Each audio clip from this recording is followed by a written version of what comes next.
The dust kicked up by Samuel Morrison's boots hadn't settled on the porch steps when he spotted her through the gathering dusk. She was nothing more than a shadow at first, hunched against the old oak that marked the edge of his property, but something about the way she held herself made him pause.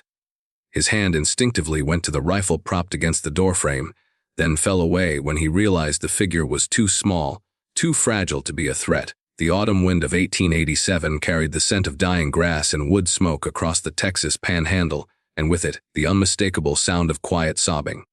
Samuel had been a rancher long enough to recognize the difference between the cry of an injured animal and something far more human, far more broken. He stepped down from his porch, his weathered boots creaking against the worn wood, and made his way across the yard with the careful gait of a man who had learned that sudden movements could spook more than just cattle. She couldn't have been more than 18, maybe younger, with auburn hair that caught the last rays of sunlight filtering through the branches above. Her dress was torn at the shoulder, revealing skin marked with bruises that had begun to purple and yellow with age. When she looked up at his approach, Samuel saw eyes that held too much knowledge for someone so young, the kind of hollow understanding that came from surviving things no person should have to endure. "Easy now," he said softly, the same tone he used with spooked horses. "I'm not going to hurt you." She flinched anyway, pressing herself harder against the rough bark of the tree. "Please," she whispered, and her voice was hoarse as if she'd been screaming or crying for days. "I don't have anywhere else to go." Samuel Morrison had been alone for 3 years, ever since consumption took his wife Martha and left him rattling around their small ranch like a dried bean in an empty jar. At 42, he'd grown accustomed to the silence, to meals eaten standing over the sink, to conversations held only with his aging horse, and the handful of cattle that represented everything he had left in the world. He was not a man given to impulsive acts of charity, but something in the girl's desperate plea reached a part of him he thought had died with Martha. "What's your name?" he asked, crouching down to put himself at her eye level. "Rose," she said after a moment's hesitation. "Rose Hamilton." The Hamilton name was known throughout Brewster County, but not for anything good. Old Theodore Hamilton ran a spread about 20 miles northeast, and while he'd built his reputation on breeding fine horses, the whispers in town spoke of his other habits. The way his hired hands never stayed long. The way his own children scattered to the wind as soon as they were old enough. The way his wife had taken her own life 10 years back, leaving behind questions no one dared ask out loud. Samuel felt something cold settle in his stomach as he looked at Rosie's injuries with new understanding. "You're Theodore's daughter." It wasn't a question, and she didn't treat it like one. She just nodded, fresh tears spilling down cheeks that were hollow from hunger and hollow from things worse than hunger. "He find out you're gone yet?" "I don't know," she whispered. "I've been walking since yesterday morning. I just kept walking until I couldn't anymore." Samuel stood slowly, his knees protesting the movement. He'd been working this land for 15 years, and it had aged him in the way that hard living and harder choices always did. His hair had gone gray at the temples, his hands were permanently stained with dirt and calluses, and his back ached constantly from bending over fence posts and wrestling ornery steers. But looking down at this broken girl, he felt something stir in him that he'd thought was buried alongside his wife. "Come on then," he said, extending his hand. "Let's get you inside and get some food in you." Rose stared at his outstretched hand as if it might be a trap, and Samuel realized with a pang that it probably was the first kindness she'd been offered in a very long time. When she finally took it, her fingers were cold as creek stones and thin enough that he could feel every delicate bone. The inside of Samuel's house told the story of a man who had stopped really living and started merely surviving. Dust covered most surfaces. Dirty dishes were stacked in precarious piles, and the air held the stale scent of a place where windows were rarely opened. He'd let things slide after Martha died, telling himself that there was no point in keeping house for just one person, but seeing it through Rose's eyes made him suddenly ashamed of what he'd let his life become. "Sit," he said, pulling out one of the chairs from the small kitchen table. "I'll heat up some stew." As he busied himself at the stove, lighting the fire and stirring the pot of leftover rabbit stew he'd made 2 days prior, Samuel found himself stealing glances at Rose.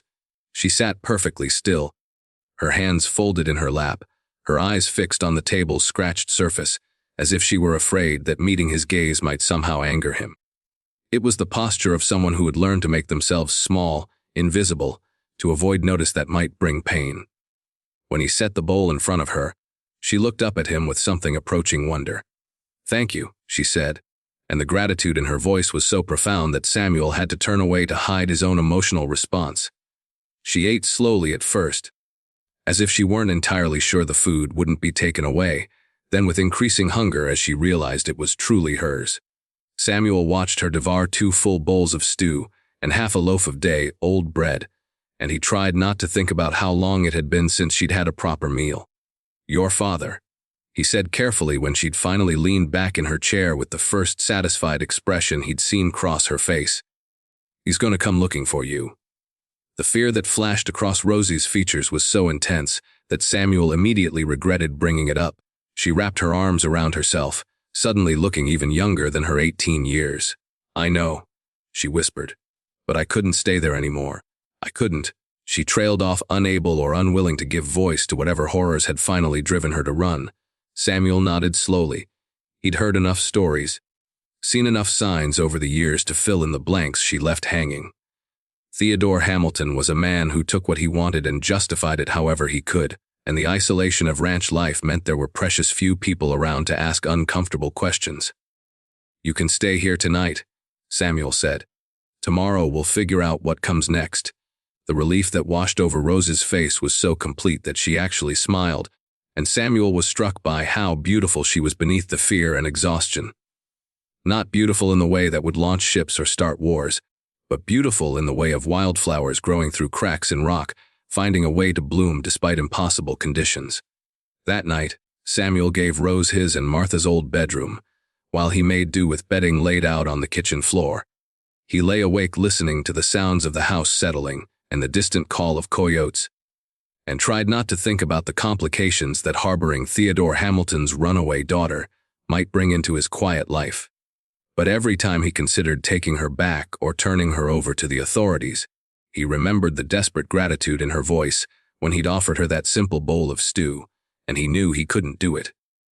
The next morning brought the first real crisis. Samuel was outside feeding his horse when he heard the thunder of approaching hooves and looked up to see Theodore Hamilton riding hard toward his property, with 3 of his men flanking him.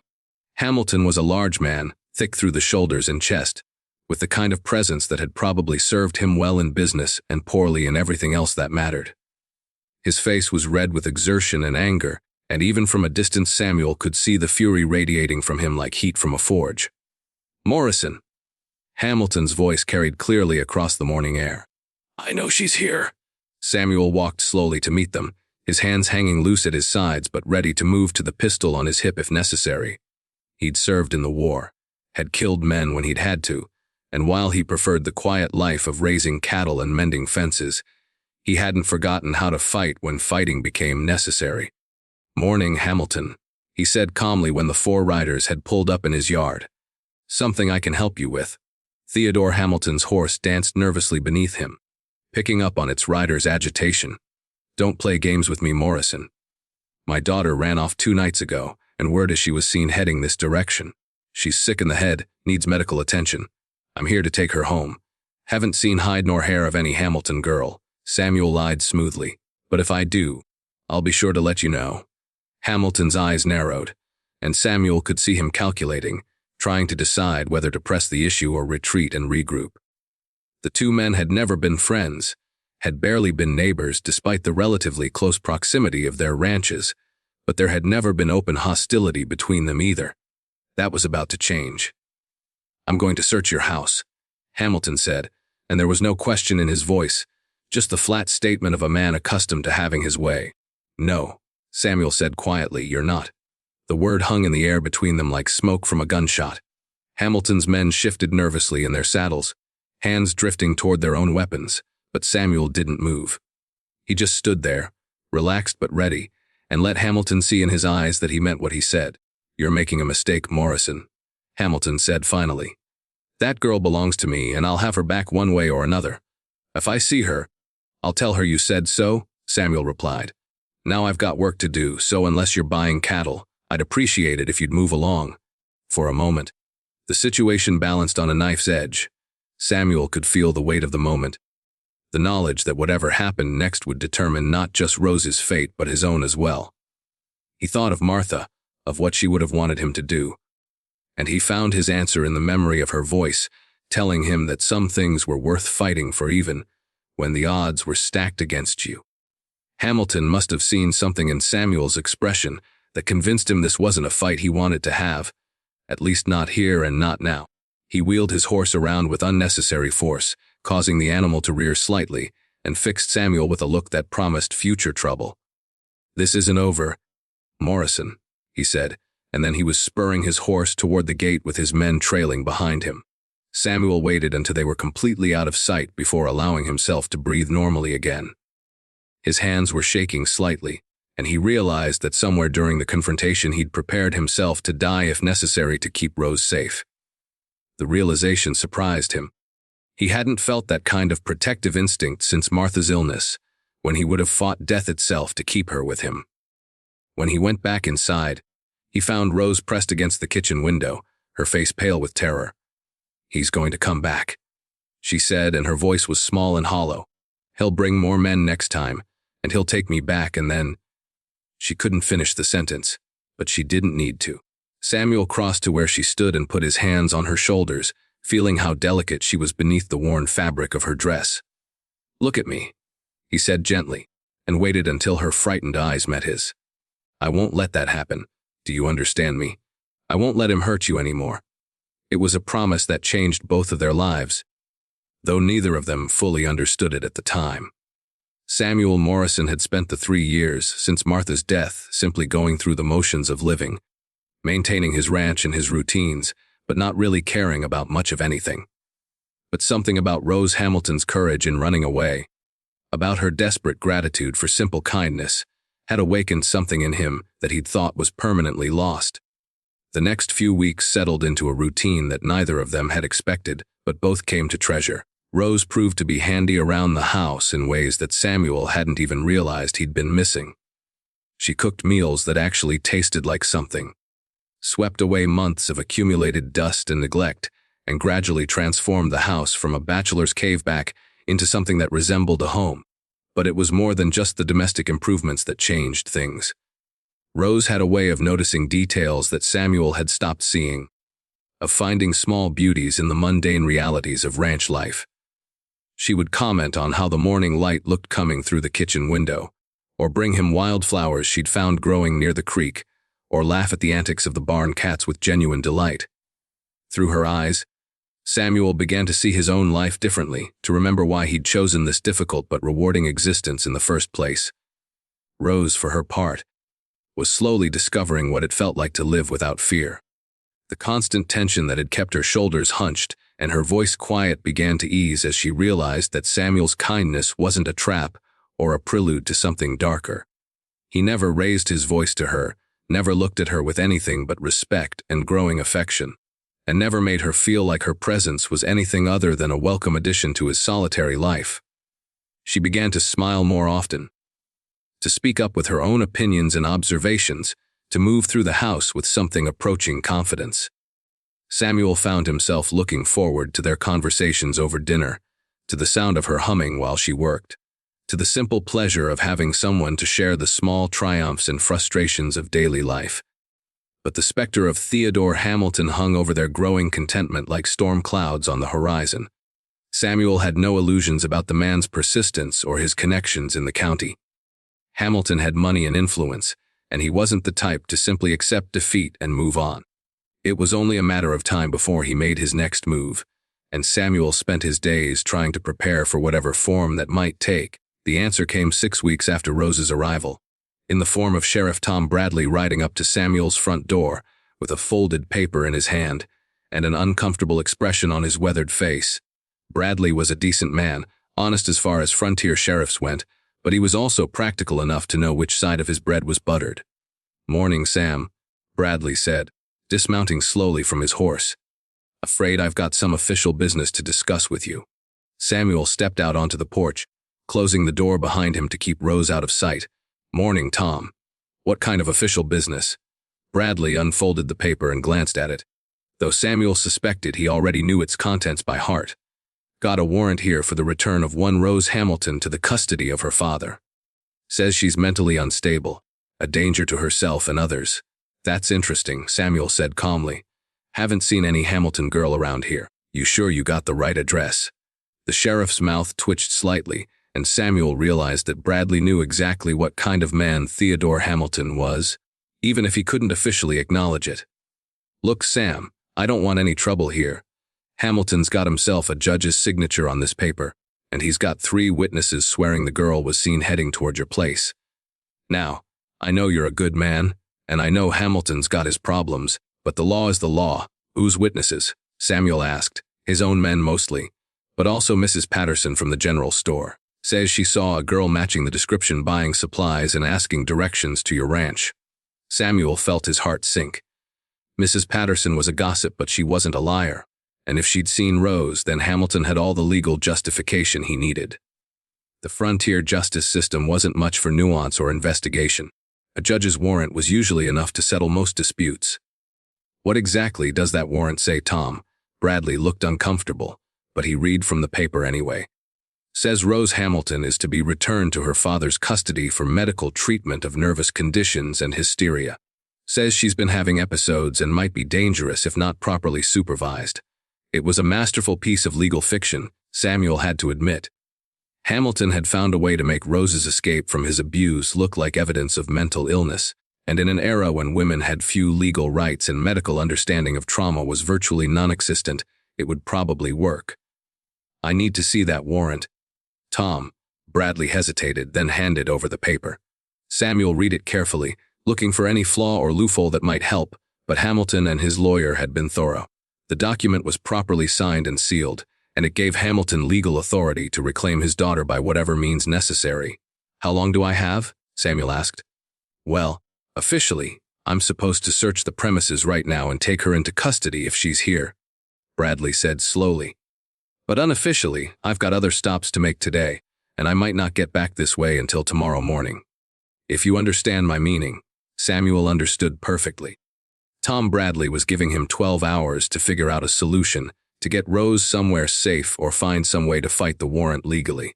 It was more consideration than Samuel had any right to expect, and he was grateful for it. I appreciate your thoroughness, Sheriff, Samuel said. A man should always make sure he's following the law properly. Bradley nodded and mounted his horse. I'll be back first thing tomorrow morning, Sam. I hope everything works out. After the sheriff rode away, Samuel stood on his porch for a long time, staring out at the vast emptiness of the Texas landscape and trying to think of options that didn't exist. He could run with Rose, abandon his ranch and head for California or Oregon, but they'd be fugitives for the rest of their lives. He could try to fight the warrant in court, but that would take money he didn't have and lawyers who probably wouldn't take on Theodore Hamilton anyway. When he finally went back inside, he found Rose sitting at the kitchen table with tears streaming down her face. She'd been listening at the window, had heard every word of his conversation with the sheriff. I have to go back, she said quietly. I can't let you lose everything because of me. Samuel sat down across from her and reached for her hands. They were trembling, and he could see the terror in her eyes at the thought of returning to her father's house. No, he said firmly. We'll find another way.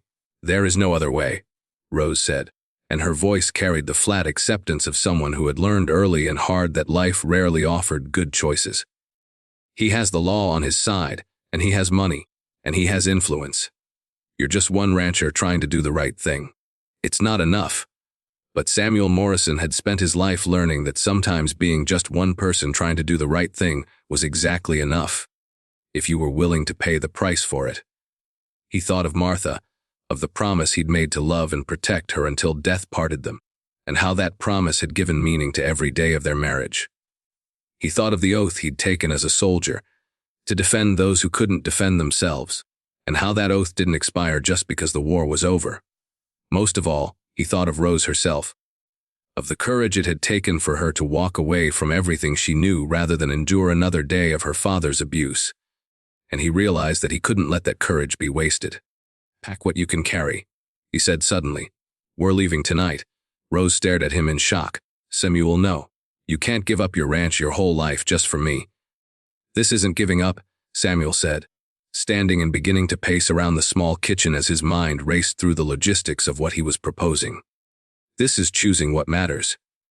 This ranch, this house, these cattle, they're just things. You're a person, and no person should have to live the way your father made you live. But where would we go? How would we live? Samuel stopped pacing and looked at her, and Rose saw something in his expression that she'd never seen before. It was determination, but more than that, it was hope. For the first time since Martha's death, Samuel Morrison had found something worth fighting for. Something that made him want to build a future instead of just surviving the present. "I've got a brother in Colorado," he said. "Owns a cattle operation up near Denver. He's always said there'd be work for me there if I ever wanted a change. We could head north, start over, build something new." "Wait?" Rose asked softly. Samuel realized what he'd said, and for a moment he was as surprised as she was. But then he thought about it. Really thought about what his life would look like without her in it, and he knew it was what he meant. "If you'll have me," he said simply. "I know I'm more than twice your age, and I know this isn't the life you probably dreamed about. But yes, Rose was quiet for a long time, staring down at her hands folded in her lap. When she finally looked up, there were fresh tears in her eyes, but they weren't tears of fear or sadness. They were something else entirely. "You would do that for me?" she asked. "Give up everything you've built here?" "Rose," Samuel said gently, "what I've built here is just bricks and wood and fence posts. What we could build together, that's something worth having." That night, they worked by lamplight to gather what they could carry and prepare for a journey that would take them far from everything familiar.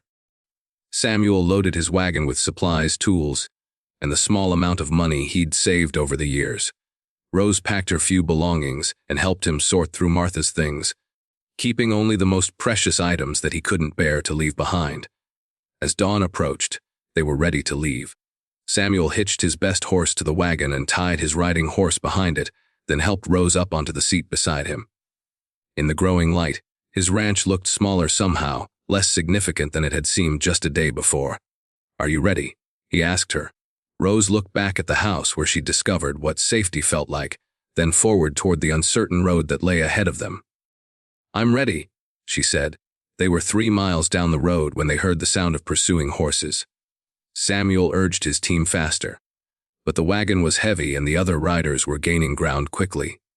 Within minutes, Theodore Hamilton and 6 of his men had surrounded them, forcing Samuel to pull up in a cloud of dust and tension. "Thought you could run away with my property, Morrison." Hamilton's voice was thick with rage and something darker. "Thought you could steal what belongs to me. Rose doesn't belong to anyone but herself," Samuel replied calmly, though his hand was moving slowly toward the rifle propped beside his seat. Hamilton noticed the movement and drew his own pistol, pointing it directly at Samuel's chest. "Don't even think about it. You're outnumbered and outgunned, and all I want is what's mine." "I won't go back," Rose said suddenly, her voice stronger than Samuel had ever heard it. "I'd rather die right here than go back to that house. You don't get to choose, girl." Hamilton snarled. "You're sick in the head, and you need treatment. The law says so." But Rose had spent weeks learning what it felt like to be treated with respect and kindness, and the contrast with her father's words was stark enough to crystallize something inside her. She stood up in the wagon seat, and when she spoke, her voice carried across the morning air with the kind of clarity that comes from absolute conviction. "I am 18 years old," she said. "I am not sick, I am not property, and I will not be taken anywhere against my will. If you want me, you'll have to shoot me, because I will not go willingly." It was a moment that balanced on the edge of violence, with 7 armed men facing 1 woman and 1 aging rancher on a dusty road in the middle of nowhere. But something in Rose's voice, in the absolute certainty of her refusal, seemed to give even Hamilton pause. Samuel used that pause to make his own move. In one smooth motion, he stood and brought his rifle to bear on Hamilton, and suddenly the odds didn't look quite so overwhelming. Samuel Morrison might have been outnumbered, but he was also a veteran of combat who had faced worse odds and survived them. "Here's what's going to happen, Hamilton," Samuel said, his voice carrying the kind of quiet authority that came from being absolutely prepared to die for what he believed in.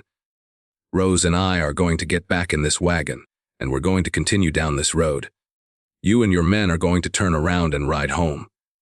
If you try to stop us, some of us are going to die today, and I guarantee you won't like how that story ends. You're bluffing, Hamilton said, but there was uncertainty in his voice now. Try me, Samuel replied. For long seconds, the two groups faced each other in the growing heat of the Texas morning. Hamilton's men were shifting nervously in their saddles, clearly having second thoughts about what they'd signed up for when they'd agreed to help recover a runaway daughter. This was starting to look less like law enforcement and more like a range war, and none of them were getting paid enough to die for Theodore Hamilton's wounded pride. Finally, it was Hamilton himself who blinked first. Maybe it was the absolute steadiness of Samuel's rifle, or the way Rose stood beside him like a soldier ready to fall in battle rather than surrender. Or maybe it was just the dawning realization that this wasn't a fight he could win without paying a price he wasn't prepared to pay. "This isn't over," he said, but the threat sounded hollow now, more like bluster than genuine menace. "Yes, it is," Rose said firmly. "It's been over since the moment I walked away from your house. The only question now is whether you're going to accept that like a civilized person, or whether you're going to keep making a fool of yourself in front of your own men." The insult hit home harder than Samuel had expected. Hamilton's face went red with fury, but when he looked around at his hired hands, he could see the doubt in their faces, the questions about what kind of man had to chase down his own daughter with guns and threats. Without another word, Hamilton wheeled his horse around and spurred it back toward his own ranch. His men followed, some of them looking back with expressions that might have been respect or might have been regret, but all of them clearly relieved that the confrontation was over without bloodshed. Samuel and Rose stood together beside their wagon until the dust of the retreating riders had settled, then looked at each other and began to laugh with the kind of wild relief that comes after surviving something that could have killed you. "We did it," Rose said wonderingly. "We actually did it." "We did," Samuel agreed, and when he helped her back up onto the wagon seat, their hands lingered together longer than was strictly necessary. The journey to Colorado took them 3 weeks, traveling mostly at night and avoiding the main roads where Hamilton might have men watching for them. But it was 3 weeks that transformed both of their lives in ways that neither of them had expected.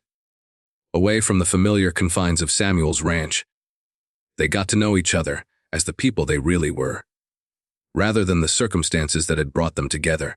Samuel discovered that Rose had a quick mind and a dry sense of humor, that she could discuss everything from literature to politics with an intelligence that her father had never bothered to notice or encourage. Rose learned that Samuel was more than just the kind man who had rescued her. He was thoughtful and well-read, passionate about the land and the animals he cared for, and possessed of a quiet strength that had nothing to do with physical courage and everything to do with moral conviction. By the time they reached Samuel's brother's ranch outside Denver, they had fallen in love in the way that people do when they've seen each other at their worst and their best, and decided that both versions were worth having. David Morrison was older than Samuel by 5 years, with the same steady demeanor and the same commitment to doing right by people who deserved it. He took one look at his brother and Rose and understood immediately that whatever had brought them to Colorado, they belonged together. He offered them work, a small house on his property, and the chance to start over without questions or judgment. Samuel and Rose were married in a simple ceremony in the local church, with David and his wife as witnesses and the pastor asking no uncomfortable questions about their past. Rose took Samuel's name gladly, finally having a legal identity that belonged to her rather than to her father. In the years that followed, they built a life together that was everything Samuel had hoped for and everything Rose had never dared to dream about. Samuel worked as David's foreman while slowly building up his own small herd of cattle. Rose proved to have a talent for managing the ranch's books and correspondence, and gradually took over more and more of the business side of the operation. They had children, 3 of them over the course of 6 years, and Samuel proved to be the kind of father Rose had never known existed. He was patient and kind, interested in his children's thoughts and dreams, protective without being controlling. Rose watched him teach their oldest son to ride and their daughters to read, and she marveled at how different her own childhood might have been with a different father. But perhaps the most remarkable change was in Samuel himself. The quiet man who had been slowly dying of loneliness and purposelessness had been reborn as someone who woke up each morning excited about the day ahead. Rose had given him back his reasons for living, and in return, He had given her the first real home she had ever known. They never heard from Theodore Hamilton again. Word filtered back from Texas eventually that he had died in a riding accident 2 years after Rose's escape, drunk and alone on a horse that threw him into a rocky creek bed. Rose felt no satisfaction at the news, only a kind of distant sadness for the man who had wasted his life being cruel when he could have chosen to be kind. Samuel lived to see his grandchildren, lived to watch Rose become the respected matriarch of a family that stretched across 3 generations. Lived to know that the impulsive decision to help a frightened girl had become the defining choice of his entire life. When he died peacefully at the age of 78, surrounded by the family they had built together, his last words were to Rose, still beautiful at 55, still the woman who had saved him as surely as he had saved her. "Thank you," he whispered, "for giving me a life worth living." Rose Morrison lived another 15 years after her husband's death, long enough to see their children become successful ranchers and business owners in their own right, long enough to know that the legacy of kindness and courage they had built together would continue long after both of them were gone. She died on a warm spring morning in 1934, sitting on the porch of the house Samuel had built for her, watching her youngest granddaughter play in the yard, with the kind of carefree joy that Rose herself had never known as a child, but had made possible for the generations that came after her. The story of Samuel Morrison and Rose Hamilton became family legend, passed down through their descendants as an example of how one moment of choosing courage over convenience, kindness over safety, can change not just 2 lives but entire lineages. Their great-grandchildren still tell the story of how an 18-year-old girl's desperate flight from cruelty led to a love that transformed a dying man into someone who lived fully, and how that love became the foundation for everything good that came after. In the end, Rose Hamilton had escaped more than just a cruel home. She had escaped a destiny that seemed inevitable and had chosen instead to build something entirely new. And Samuel Morrison, the struggling rancher who took her in, had discovered that sometimes saving someone else is the only way to save yourself.